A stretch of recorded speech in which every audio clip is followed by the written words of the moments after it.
win tonight, and on 50 points, historic. You keep making history in these games. What went through your head at the start of this game, knowing that you were going to have a loud crowd to do the game that you did tonight? This has been it was a really fun series. It was tough from game 1 to game 7, and it was, kind of a vibe of different adjustments from game to game. And based on how game 6 went, we knew that they were probably going to stick to the same kind of formula, playing mostly small, different rotations. And that allowed us to kind of go back to the drawing board on how we wanted to attack their defense and keep the game as simple as possible and to the pace that we like it. And that was a lot of pick and roll, a lot of just organized offense that gave us a good start. We got some good looks to open up the game, and that allowed us to connect our offense and defense together. We say that a lot, and that's a big part of who we are and how we were successful. So for me, it was just about being aggressive in that scheme and being as consistent as possible. And obviously, I got up 38 shots for a reason, because we started to see where the holes were, and I could be ultra aggressive to get looks, and it worked. Steph, in the first half, you missed the 2 free throws back to back, and the next couple times you went to the free throw line, the cameras were on you. It looked like you were smiling, almost beaming, I guess you could say. But what was that about? Why? Attitude can manifest a lot of things, and I told Q on the sidelines I've missed 4 or 5 free throws the last 2 games. Not like me, but never overthink it. Just enjoy the moment. So the smile was intentional and trying to just be in the present, and as simple as it is, it's just trying to make a free throw. So I like to have fun with it. Steph, Draymond just referred to Malik Monk, saying you guys were old, and might have been referenced in other places. How much motivation do you get out of that? How much is this team that's been together for so long has won so much, just trying to kind of fight back people saying it's over for you guys? I think the competitive spirit's always in us, and we didn't need any sound bites to motivate us, but it did help to know, they thought they had something in the sense of the pace that, they tried to get the game to in game 6, and, that was a talking point for them. But at the end of the day, we knew who we are, and, these last 36 hours to regroup and try to figure out, what our adjustments are going to be and how we wanted to come out. We had a great talk yesterday and great film session, and, there's still nerves and anxiousness and, anticipating a big night. But when we get out there, our experience took over and felt pretty comfortable from the jump. So it was a great experience. Steph, it looked like late in the game in particular, you had some things to say to the crowd, and you even motioned looked like you were lighting the beam. Just what goes through your head in moments like that? I mean, it's just the playoffs. Like, there's so much built into a series, especially when you go 7 games and, the fans get into it, and especially, Bay Area, NorCal kind of situation, their first time in the playoffs in a long time. So you just get, all that stuff kind of comes out when you get the job done. Sometimes you're on the wrong end of it. Sometimes, we had a lot of experience of winning series, so you just let all that out. It's this is hard. Like, this is winning at this level. There's a lot of narratives and commentary throughout game to game, and you're trying to block it all out and just focus on basketball. But at the end of it, there's fun with it too. Steph, right here. So obviously you just carried the team. You got 50 points, and the Draymond just called you dominate again. So who can stop Steph Curry? Hopefully we'll never find out. For the question, how does the NBA champion DNA make this team special and to handle Game 7? You can always go into the memory bank of, how you feel in these type of environments. Because like I said, there's still nerves and butterflies because it matters. And, we love this atmosphere. And we've been doing it for a very long time. So once the ball drops, it's just playing basketball at the end of the day. And I think I said that after Game 6, you focus on the details of how you're trying to execute. You trust each other, everybody that's out there on the floor. We had great energy off our bench.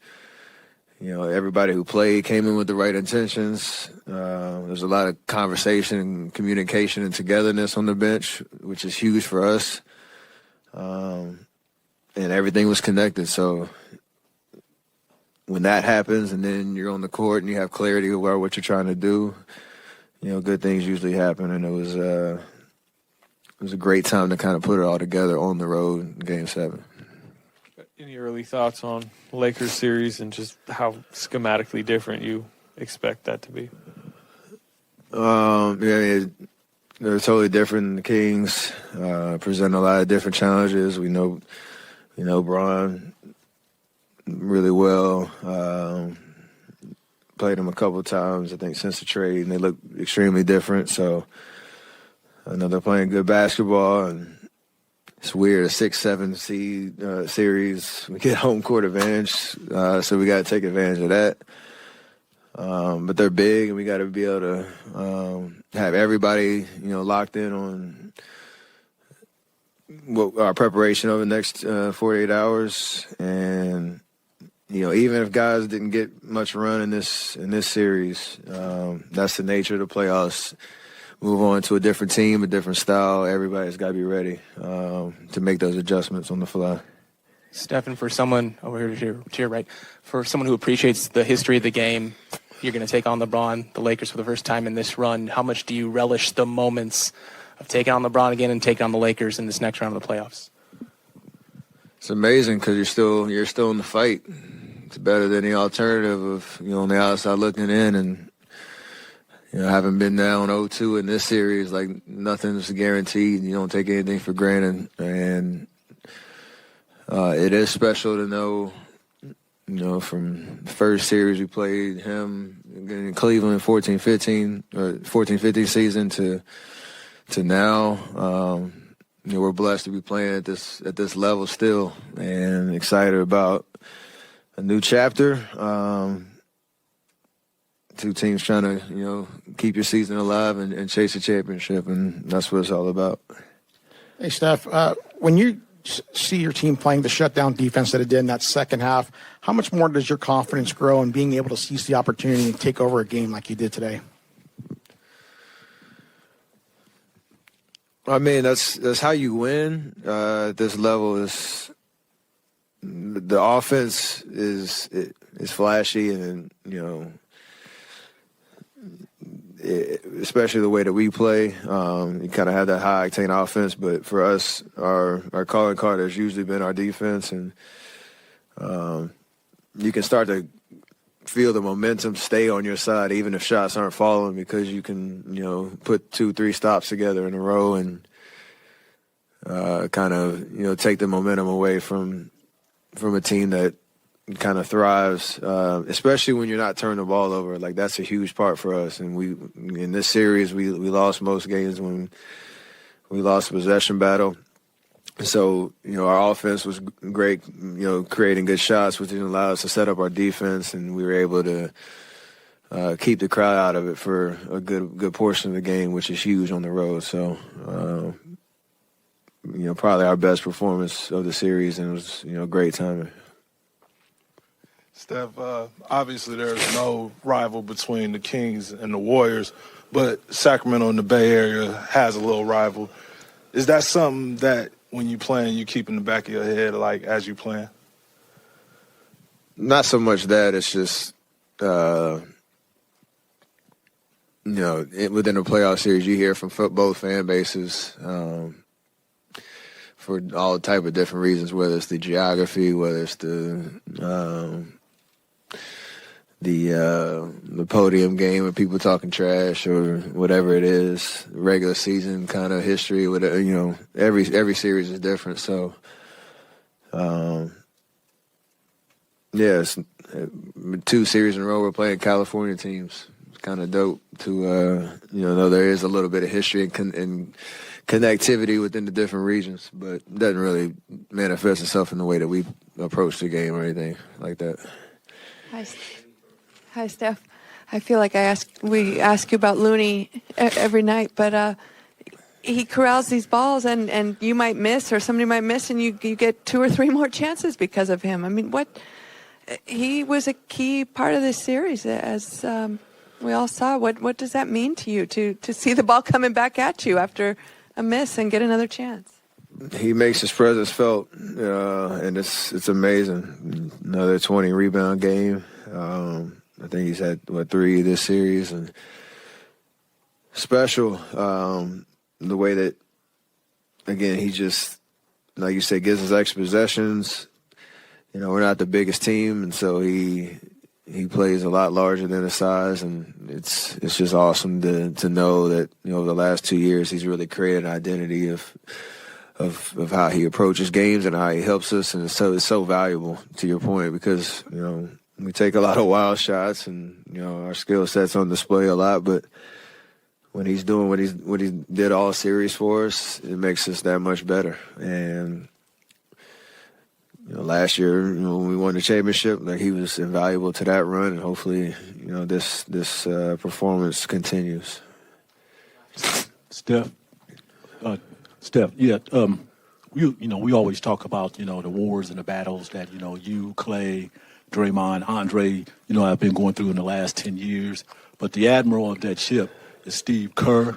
Could you elaborate, provide some commentary, on working with him these last few years? Because he definitely had you guys prepared for Game 7. I mean, there's a lot of trust in our staff, and, obviously Coach is a leader to, put us in positions to be successful. It's not an easy job, especially when we have so much talent that we have, to try to find the right combinations and the right rotations and all that. But he has a lot of trust in us, what we see, what we feel, and our input, and vice versa. So you don't have the success that we've had over the last 9 years without that trust and collaboration. But him being a player and having played for the legends that he played for and the teammates that he played with and the championship experiences that he's had, he brings all that wisdom to not just the X's and O's, but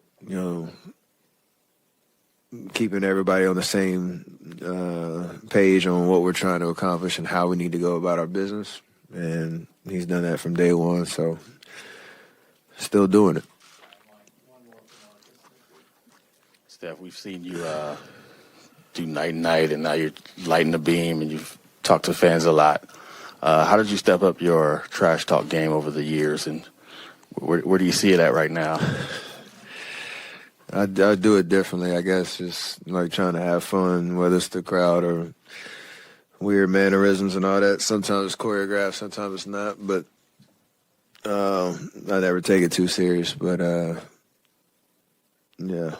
More that you're in this fight, the more you kind of embrace that part of it, I guess, just because, you're defying the odds by, still playing at this high of a level. And I know everybody wants to see you fail. That's kind of the nature of, where we're at right now. So